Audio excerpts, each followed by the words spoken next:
It really comes down to your definition of success and how it should be molded around love and family and the gifts that you are given outside of the world of business.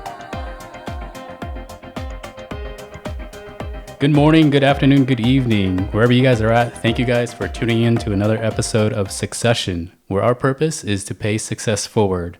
This podcast is brought to you by Mavenbridge Capital, a private wealth management company, and my name is Christopher Fu. Today, I'm very excited to be sitting down with the individual that I'm with today. He's someone that I've known for several years and deeply admired him when I first met him, and just continue to look up to him and see what he does in life. I'm speaking today with Brendon Mulvihill. He graduated from Michigan University, was a director of licensing at GoPro, the SVP of global licensing over at Junk and Media, and currently he's the SVP of sales and marketing at proTunes, which is a music and licensing platform.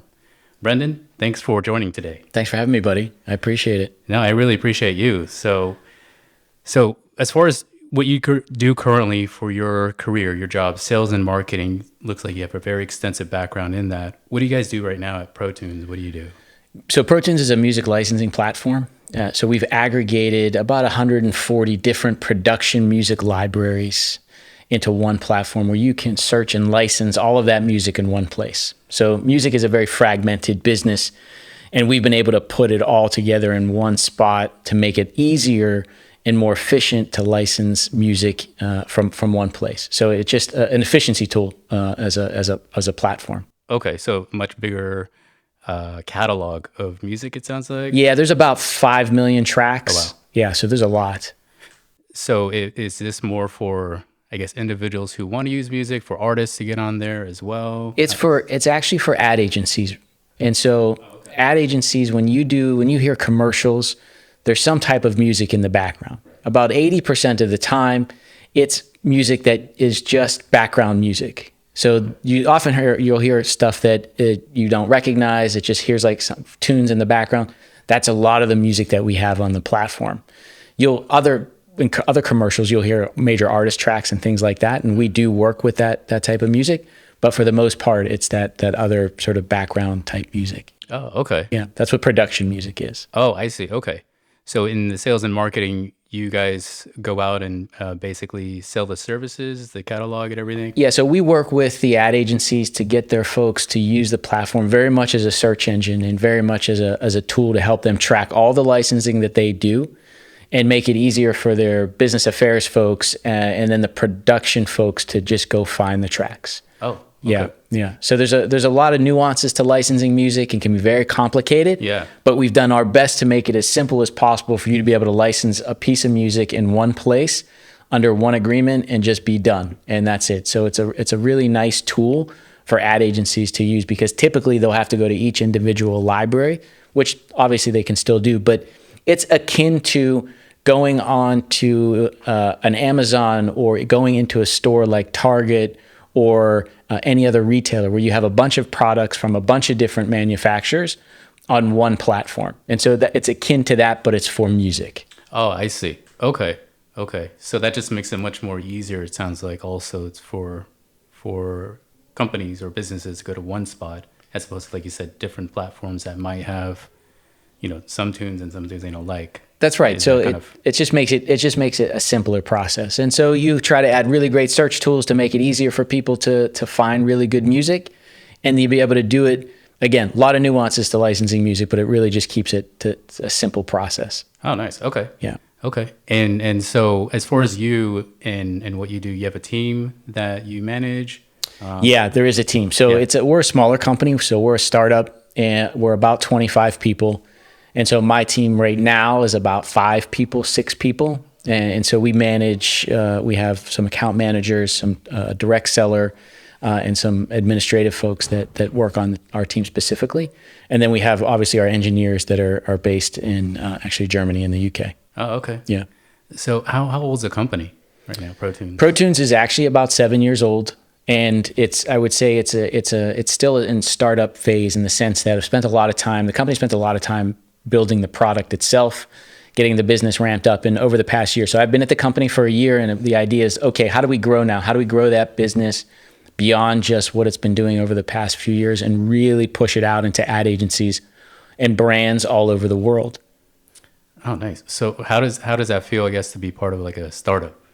It's great. Honestly, most of my career has been in smaller businesses. The biggest company that I've been a part of is GoPro, and that was 2,000 employees. So it's still not a giant business like some of the other, massive businesses that we know. But my whole world has been in smaller businesses. I started my career at a 5-person company in sports marketing and management, event management, and have moved on to other sort of startup environments. So it's something that I'm used to, and it's something that I enjoy. I enjoy building businesses. Yeah. And while it's super challenging, it's really rewarding and fun to be there from the ground up and see something grow. Oh, yeah. Well, I'm sure also with that, the excitement, there's obviously a lot of stress, a lot of... There is because, and it depends on the environment. Certainly the people that you work with lend to that, but there is a significant amount of stress as it relates to just having to move forward, right? And try to make the business grow incrementally if you can. If you can get that hockey stick growth, that's where it's the key. But it can be stressful because you're dealing personally with people. I have not owned the businesses, but you're dealing with people who have owned the businesses, who have a lot of money invested and a lot of sweat equity invested. And you take that personally in terms of taking that on with them so that you can help that business grow for them. Yeah. I mean, I'm sure they look to you obviously as a big key vital role. In any startup, you need the right people around you to make it grow, obviously. Yeah, I hope so. I hope so. I do my best to really put myself in their position, respect the entrepreneurs that I have worked for and with, and take that very seriously. Yeah. Yeah. Now, graduating from Michigan, what did you major in? Is this something that you knew you wanted to get into, like licensing? Not even a little bit. No. Like I don't even. You could ask 10 people what content licensing is, and 9.8 of them wouldn't know what it is. So no, I went to school. I had a business degree at Michigan, an undergraduate business degree from Michigan, and I wanted to be in the sports business. And so when I graduated, I went to work with a small event production company, which was not traditional. Graduating from a large school with a really good business program, a lot of kids went into consulting and finance and brand marketing. And it just wasn't what I wanted to do. I wanted to be in the sports business. And it's not what it is today in terms of all the digital outlets and how sports has proliferated, particularly on television. So I went and worked with a production company, an event production company, which honestly, looking back, it was a big deal for my career because I had to do everything. I had to wear a lot of hats. So I was hired as a salesperson, as a business development person. But within 6 months, one of the race directors had quit, and I had to run one of the races. Oh. So not only was I selling the sponsorships, but I had to run one of the races. So it helped me in an operational capacity as well. A lot of sales folks don't have that operational experience. They're just core sellers, which is a great quality to have. But I also added that skill set early. So it made a difference, I think. It was challenging at the time, but looking back on it as I age, you realize what the benefit was. Yeah, I mean, I came from a sales background, and I think I agree with you as far as not having the operational. You don't know that side of the business, how the business is run, and some of the things that maybe as a salesperson take for granted too on the other end of it. I think it's a really big thing, especially for salespeople to understand and anybody who works at a business. I think it's really important for you to understand every aspect of the business that you can, so that you can speak intelligently about it. Oftentimes I hear salespeople talk about, well, my clients do this and my clients like that. But sometimes those things always don't ramp up to the greater business as a whole. It's always great to have that feedback, but you want to be able to look at the business holistically. And I think that helps put you in a better position to continue to grow the business, move up in your career in terms of your managerial potential, and then ultimately maybe to own your own business if that is something that you're interested in. Because I think selling is a core experience for any entrepreneur. You have to be able to do it. But at the same time, I think you have to have the perspective holistically of how businesses work, the finance part of it, the marketing part of it, the operations part of it. Yeah, I appreciate sharing that. I mean, like you said, I think most entrepreneurs are, salespeople at heart. But again, all the other operational things, the marketing especially, is key, and it's vital. And if you don't have those things, you got to make sure you have the right people. That's that have right. that Yeah, experience. that's right. So you mentioned that you wanted to get into the sports industry, did that for a little bit.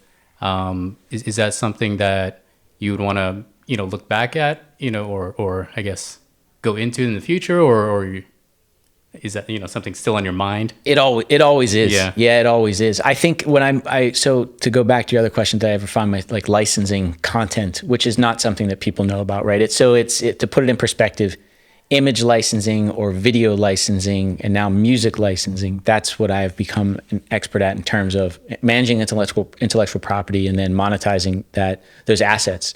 Not something that I have ever heard of, but the reason why I found out about it, because the company that I originally went to work with, they managed the archive for the NCAA.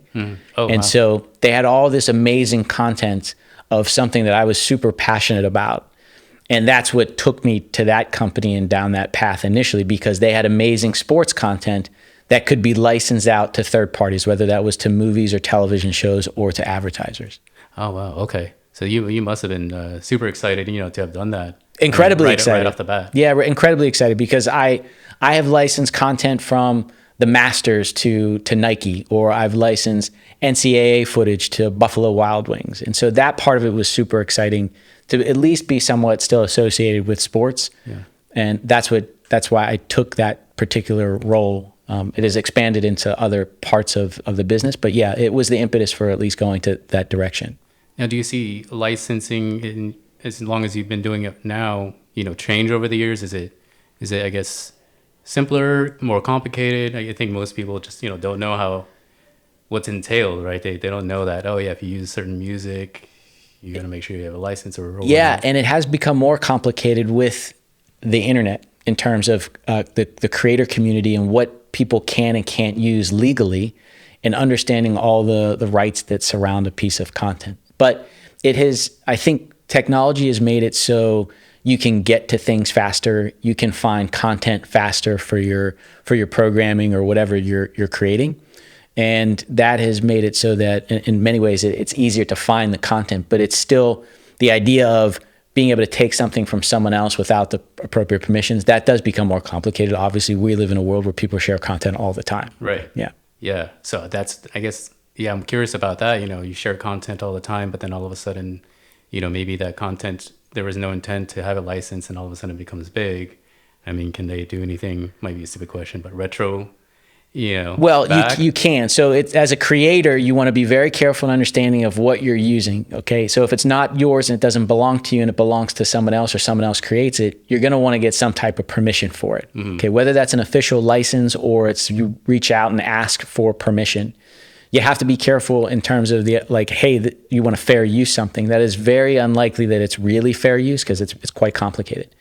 So you do have to be understanding of what to do. If they do take something and a claim is made against it, and this is pretty in the weeds, but yeah, you can work something out typically, and hopefully the entity that you're dealing with is reasonable. Yeah. Some entities are very strong with their intellectual property. So wow. They, takedowns and things of that nature are a very big deal for creators on Facebook, YouTube, Instagram. We know that for a fact. And it can cause a lot of problems with how they're trying to monetize their careers by not understanding some basics of intellectual property. Mm-hmm. Okay, I see. Yeah, that makes, well, what about like these sites, you can use these songs or whatnot for free, things like that. Yeah, so that's real. I mean, there Yeah. are places where you can get music for free, or it's Creative Commons or things like that. Okay. There's other sites where, I'll put it in quotes, it's royalty free. It's not, it's a nuanced sort of discussion, right? Yeah. But you can pay flat fees for access to libraries of music. And those are then tracked by whoever owns that music. But yeah, that's a big deal though. There's a lot of companies that are in that space. And some of the bigger ones are like an Epidemic Sound or someone like that who you may have heard of, mm-hmm. where they allow you to pay one price and use a lot of music. Yeah. Got it. Okay. Yeah. I thank you for like expanding on, the whole licensing Sure. world. I think a lot of us don't know, obviously how the nuances and everything works. Yeah, especially for podcasters and creators in general. It's something to look into and understand, so that your hard work is not claimed by someone else. Yeah. Yeah, and that's so important. Yeah. Especially if you're trying to, like you said, you're a creator. Now with your journey, your business, your profession, would you say there's been some difficult points? And if so, what was the most difficult thing that you've probably had to overcome? Yeah, a lot of difficulties, frankly. My career has taken a path that you would not have sort of scripted.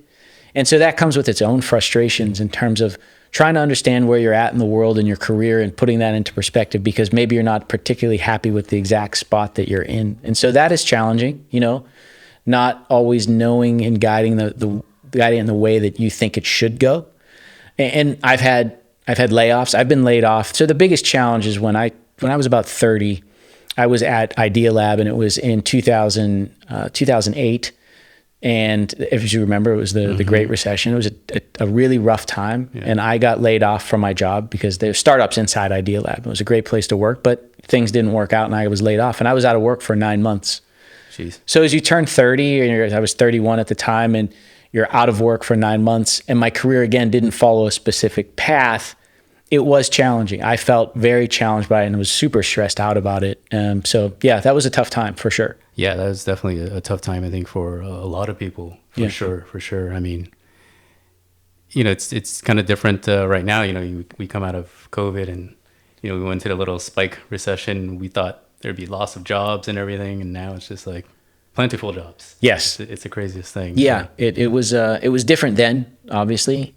But that was a tough time in my career. And that's where I'll say fell into licensing. I found that the place where I went to work through sports, and it took a while. I'm not going to lie to you. It was a tough time. Yeah. So I empathize with anybody who's going through that all the time. So I do whatever I can to help someone who is in that position, who is in the position of looking for work, and do my best to just be a helping hand as much as I can. That's awesome. I mean, did you have like mentors growing up, who helped you, and that's kind of where you learned to do the same thing, for other people? It's funny. I always sort of struggle with this because I don't think I've had a clear mentor that has always been with me, with the exception of two people, my dad, who I can always rely on to be a sounding board, thankfully. And then another gentleman I worked for, it was my second job. I went to work with him, and he was this really, really successful entrepreneur and had a real estate business. And he brought me into his company to help him with some other entrepreneurial endeavors.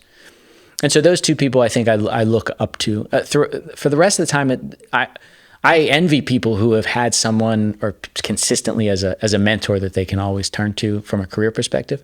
I've been lucky, so I had those two folks, but sometimes you miss that, and it's important to have that. Find those people and learn from them. And what I've come to realize is that it doesn't necessarily have to be someone who's with you all the time. Mentors come in and out of your career, and you have to recognize that too.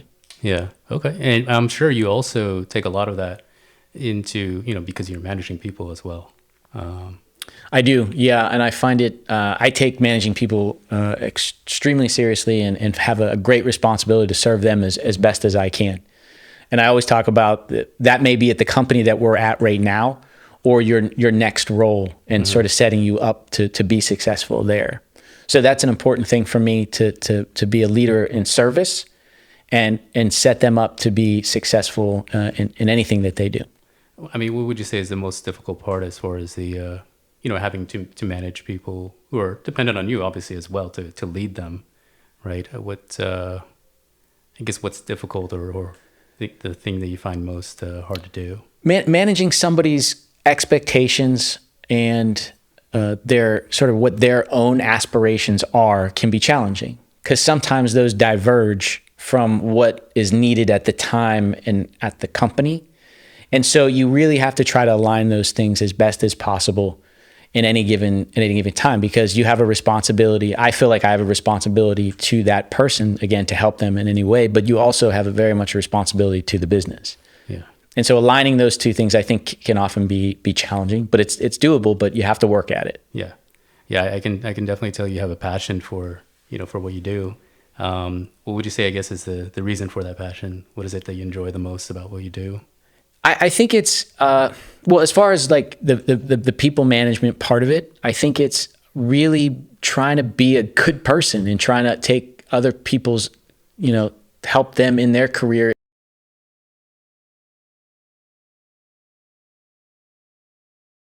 and sometimes in a way that maybe I didn't think someone had helped me in the past, and just sort of take a look at why we can be better people in terms of how we help other people grow. And I think sometimes that's taken for granted. I think you can be selfish. It's easy to be selfish, but that's not the way I look at it. And I take that responsibility very seriously. Thank you for sharing that. I mean, that's exactly, what this whole podcast is about is paying it forward and helping other people. And I think you're right. A lot of people, unfortunately, don't see it that way sometimes. And I think we need a lot more of that. Agreed. So that we can all be in a better place, Yeah. help each other out. For sure. Yeah, I think you have to. And I think it makes it, especially now, where there's a lot of argument and people going back and forth, unfortunately. And, it just is a way, if you can just help somebody, it just makes you feel good. Yeah. Yeah. Thanks for sharing that. Yeah. Now I wanted to ask something in relation, I guess, to licensing. I don't know if you know much about it with NFTs. Yeah. How does that all fit in this licensing world, if it does? It does. It actually does. There's a lot of intellectual property aspects to NFTs that can create value or make it not as valuable as you think it could be, right? If you look at something like Bored Ape Yacht Club, which is one of the bigger NFTs right now, they provide the owner of that NFT with all the intellectual property rights that they need to create their own brands and or subsequent derivative intellectual property from those characters, okay? So that's a big deal because there's a lot of value in that. So you could take, for example, Universal has Bored Ape Yacht Club NFTs, and they have those characters. Okay. They're actually using them to create their own band out of those NFTs, okay? Which means you could then, if you own it, you could put it on a t-shirt and sell it. You could put it on, there's an NBA player who's put it on his own tennis shoes. So you actually own something, which is interesting. That's really interesting. And but then I guess the where people look at it right now is you own something and it just sells for some insurmountable, amount. Well, then there's the ridiculous end of it where it seems like you're buying nothing. Right. Right? Yeah. Yeah. That's the way I look at it. I mean, I see a piece of pixelated art, for example, and I'm like, well, what if I just change the color and it still looks the same? I mean, what difference does that make at that point? I think we're early days in NFT. And I think because of the world we live in the way that the world communicates, it feels like we know more than we should. Yeah, okay. And so if you go back to when the internet was created, and it was being created for quite some time, imagine that we were covering the internet creation as if it was today in terms of information, right? We would know a lot more than we would, and it would feel sort of strange. So I think that's where we are with NFTs. I think there's a lot of garbage out there, honestly, and most of it I look at and go, I don't get this. I don't get it. Yeah. But there are some things that you see the benefit in terms of the technology specifically, and then really keep an eye on like what you actually own when you get an NFT. Yeah. Yeah, I think you're exactly right. I mean, comparing it to, when the internet first came out, we just have so much information today that it just seems like it's accelerated, in as far as its usage or what it really is. Right. And I think for me at least, and I think like our generation, we were kind of not born into the internet, but we knew how to use it, but we knew what life was before without the internet. Right. So we kind of still have that old school, a little bit mentality of like, I don't know. I don't know about this.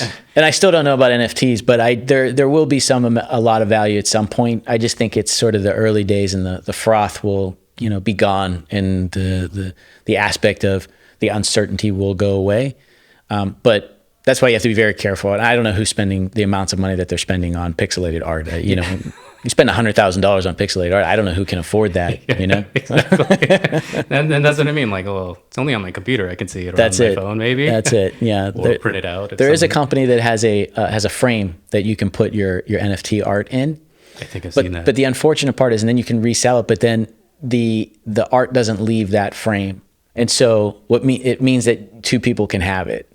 Yeah. They haven't figured that out. So there's this stuff like that where eventually you got to figure that out. Yeah. Yeah. Yeah. Well, I'm sure in licensing, do you see that as something growing in your industry that you guys will have to adapt to as well? Or? I think the blockchain could provide a public ledger on who owns what in a way that is very significant. in terms of right now, you're a creator, and any other individual creator may not realize who owns something. And then if there's a public ledger for it where it's recorded and everyone knows who owns it, I think that's extremely valuable. Yeah, that makes a lot of sense. I mean, I'm sure, like you said, in your world and in so many different worlds, I think that's also going to become more widely used. Yeah, because you have a paper trail, basically. That's right. What it is. Yeah. So anything in your that you're working on, your career, what do you see in 10 years? Kind of how the thing looks for you, your journey. It's an interesting question, because I could not have told you where I was going to be 10 years ago. And as I get into the age I'm at now, I'll be 44 this year. You start to look at what's the second half of my career look like. Because we know that typically I'm reaching the age of, as I get past that 10-year period, you're sort of outside of your core earning years. And there's people who are younger than you who have their capabilities of learning things is a higher capacity than what mine will be at. But I have what we call institutional knowledge.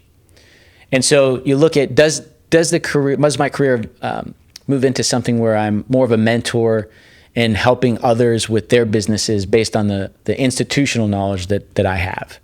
And so I'm hopeful to be in that place where I have done well enough in my career and can help others in their journey as well, as far as what my core knowledge is. And it not necessarily licensing per se, but just the knowledge of sales organizations and in the startup world. And I hope that's probably the direction that I would be, and I would hold in a 10-year period. Yeah. That's awesome. Yeah. Thanks for sharing that. Looking forward to seeing, how that happens. Yeah. We'll see how it plays out. Yeah. Now, any concerns that you have as far as, looking into the future, with a career path or things like that? Yeah, you always in the back of your head sort of want to make sure that I think, okay, are the places that I'm at now, and if I'm rolling the dice in a world of startups, does one of the startups not work, right? And how do you, as you get older, can you bounce back from that? And there is ageism is a thing in the world of business, unfortunately. Yeah. But I think that would be something that I sort of in the back of my head, what if that doesn't work out? Thankfully, I think one of the things I'm a saver at heart, so I think that I don't get overly concerned about it just in case. But that's something that I think about for sure. Yeah, I mean that's a great way to look at it. Like you said, I mean most people, maybe younger people, think of it as startup. Oh, cool, it's going to be around forever. But like you said, as you get older, your mindset changes a little bit. You're like, oh, it's a startup, could go under. I think that you have to embrace failure and have to know failure is an option, and it could occur. And I'm a huge mixed martial arts fan. Yeah. And so all those guys understand what failure is, because they don't go through it. They go through it all the time. You just don't win all the time. And so you don't let it stop you, though. And so once you understand that failure is an option, then you're not scared of it anymore. And that's what I've learned from the entrepreneurs that I've worked with, that they've experienced a lot of failure and they've just kept going. I think that's just what you have to do. Yeah, I mean, you really do. So is that kind of how you've kept your success in your career and life going? Is that as I get older, I get older, I think that's it. It's okay. It could definitely end. It's something that I'm doing could definitely fail, but that's okay. Yeah. And I think when I was younger, I didn't have that attitude, which is strange, because usually when you're younger, you have less responsibilities. But I've become more comfortable with where I'm at and what my skill set is, that in case there is failure, I should be okay, because I've gone through a bunch of stuff in the past. I know what it's like. Yeah, thanks for sharing that. I think that's so important. The knowing that it's okay to fail. I think a lot of people just are afraid of failing and don't ever want that to happen, but it's okay. You pick yourself back up. It is, and I think you learn it from folks who have experienced it. And I think we don't talk about failure enough as a society, and I think it's a really important thing to understand. And God bless and hats off to all the entrepreneurs who have, including yourself, Thank you, who are out there, trying to do that. And it's good to see us making a shift in terms of entrepreneurialism and how it becomes, is really ingrained in our society. But really doing it the right way, I think, is important. Just the hustle culture and stuff, you got to watch it because not everybody thinks that they have to put in the work that they have to put in. Yeah, they see the IG life. That's right. And I think that's right. And so, instant. Yeah. So mixed martial arts, what is it you love about mixed martial arts? I'll tell you what, it's amazing in terms of the dedication and the amount of work and how difficult it is. I watched UFC 1 when I was in high school. I happened to catch it. One night I was going to go to a high school football game, and I saw that they were going to have this fighting between all these guys on TV. And I asked my dad if I could get it on pay-per-view, and we got it. And so I watched Hoist Gracie win. And then I didn't watch it for a long time. And then I got back into it because I tried jiu-jitsu. And doing jiu-jitsu made me feel and understand what they go through, because it is hard. It is really hard to have another man on top of you with their just knee on your belly or just their entire weight on you. It makes you understand what they're going through in that ring. And so I just have a lot of respect for the folks that go and do it. Yeah, that's awesome. Yeah, I mean, it looked tough seeing you do it. It's yeah. I'll tell you what, I go in there and you're like, oh, I think I can take this guy. And then you realize, no, you can't. And it humbles you in a real, very real way. You know, a lot of people walk around like tough guys, but the reality is that you just have no idea what someone else is capable of. And I think that makes you understand to be humble so that you don't think that you can do everything because someone may humble you. Yeah. That's a awesome way, I think, to have and to think. Because you may be smaller, but that doesn't mean that, he's any less stronger. He could be very much more stronger, you just don't more know. Intelligent. Yeah, you just don't know. So it's respect, and respect people. Yeah, exactly. Well, again, thanks for sharing that, Brendon. So as you know, this podcast is, designed to help people achieve more wealth, wisdom, hopefully just live healthier, more fulfilling lives. Any advice, personal experience that you can share that helped you, achieve some of those things, wisdom, wealth, just living a more fulfilling life? Yeah. And it didn't occur to me. I was given some feedback early on in my career when I worked for the gentleman that I had mentioned, who was a mentor of mine, and our business had ended. And he told me that I would do well in business. He said, you'll do pretty well in business, but you're going to have a really successful life. And at first I didn't know how to take that. I was like 28, 29. Yeah. I mean, how do you take something like that? Someone who just says, yeah, Brendon, you're going to be successful. Like, he was uber successful. And the way I heard like, maybe you'll be good in business. And I was like, well, what does he think? I'm not good at business. Yeah. Right. So fast forward to today, and I really, really understand what he was talking about in terms of successful lives. And it really comes down to your definition of success and how it should be molded around love and family and the gifts that you are given outside of the world of business. And not that the business world is something that you should still strive to do well in, but you don't always have to regard your life as successful based on money. And I think when I look back again at 44 and listen to that statement, that's what he was talking about. That's what's important. It's about your family. It's about love. It's about happiness. And so that's how I think about it. It's a constant struggle even for me today to just sort of remind myself, because I am that type of personality that wants to be successful in everything that I do. But you have to go, gosh, I'm very, very happy and successful the way I think it should be defined in terms of family, love, health, happiness. That's awesome. Yeah, thank you for sharing that. I think, I share the exact same sentiment. I'm like you, very driven, wanting to be successful and just always have that drive. But I think with that drive, sometimes, we need to also slow down and really, like you said, take it in and be aware of what's the most important things. Definitely. So it's perfect, leading into one of my favorite questions, financial wise, something that I assimilate to, why people do what they do, whether it be go to work, open a business and grind, invest in the stock market, even though you don't have any experience. Why, what would you say is your purpose? Why you do, what you do? For me, it's my family. And I think that I can take that from my dad. My dad worked so hard his whole life, and he's the hardest working person that I know. I would watch him work hours and hours and hours when I was younger. And he did that for us. I know he did that for us. And so that's, for me, that's what it's for. It's for my kids. It's for my wife to have a life that we're happy with in terms of, can we feel fulfilled every single day, and can they live a life that they're proud of and happy with. So that's what it is for me. That's why I work hard. I think that's the what it comes down to, because anything outside of that really doesn't matter. Great. Yeah. Now, what do you think the Brendon 20 years from now would tell you today? Man, that's a good question. I think it's the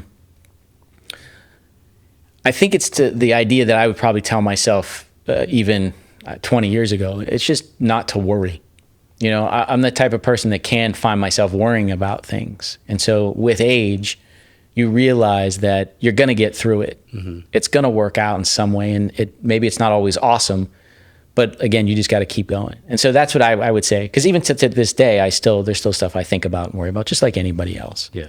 And I think that's the advice, is like, don't worry, just keep going, work hard, and you'll get through it. When you get stressed, when you have those thoughts, do you take it out on the punching bag? Yeah. Thank God. I have the bag in the garage.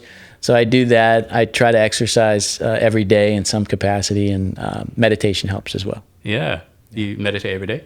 I don't. I wish I did it every day, but I used to. My practice was pretty solid, but recently it hasn't been as solid. Oh, I didn't know that. Yeah. What any specific type of meditation? Transcendental meditation. Transcendental meditation. Yeah. What was that like? So it's basically it's a practice, and it's to quiet your mind to basically to nothing. So there's just nothing that passes through. So you're not thinking. It's not a guided meditation, or it's nothing like that. So you use what's called a mantra to just get your mind quiet, and eventually it does work. Legitimately, it does work. That your mind does quiet, and it does. It's just a lot of people are thinking all the time, and so it allows us that peace and quiet. Any specific mantra that was your favorite, or couple that you use the most? When you learn transcendental meditation, they give you a mantra. Oh, okay. And you're not supposed to divulge that mantra. Oh, okay, okay. That's pretty cool. Yeah, and okay. Honestly, I don't know if it's the same for everybody. Frankly, I don't know. But it's something that they give you, and then you just sit with it, and you use it each time. So did you go to a studio, and then they were like, okay, Brendon, this is your... I went to someone who has been expert in transcendental meditation, and then she taught me. Oh, nice. And it's not hard. It's not a lot of teaching. It's like 3 days of like, you go for an hour, and then you just sit, and she shows you how to do it.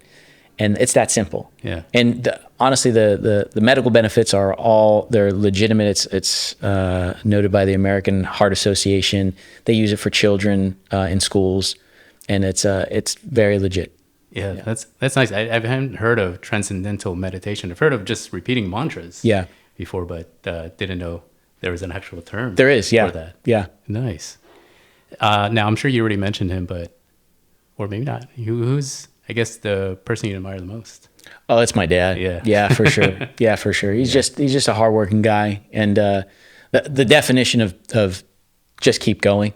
Yeah. Honestly, and my dad, the first movie my dad ever took me to see was Rocky III. I think it was 1982, 83. I was 4 or 5, and we've subsequently seen every single Rocky movie together. Regardless, there's been times when my dad has been in other places and I was at school, but we've seen every single Rocky, even the Creeds, together. Nice. And there's a quote that stands out from Rocky. It's not how hard you hit, it's how hard you get hit and keep going. And that's just my dad. Like his whole life has been like that. And it's really impressive just to watch him, go through any ups and downs and just keep going and provide for our family and do what he's needed to do. Yeah. Yeah. I mean, I can definitely see he's one of the coolest guys I've ever met. And see how that translates into you. Yeah. One of the most nicest guys. He's the best guy. Yeah. Yeah. He'll give you the shirt off his back. He's just a really, people love my dad. Yeah. And he's he's the person I most admire for sure. Awesome. Yeah. Now, if you were not doing what you're doing today, what would you be wanting to do? They asked me the same question when I was in college. They were like, if you weren't going to go into business, what would you go into?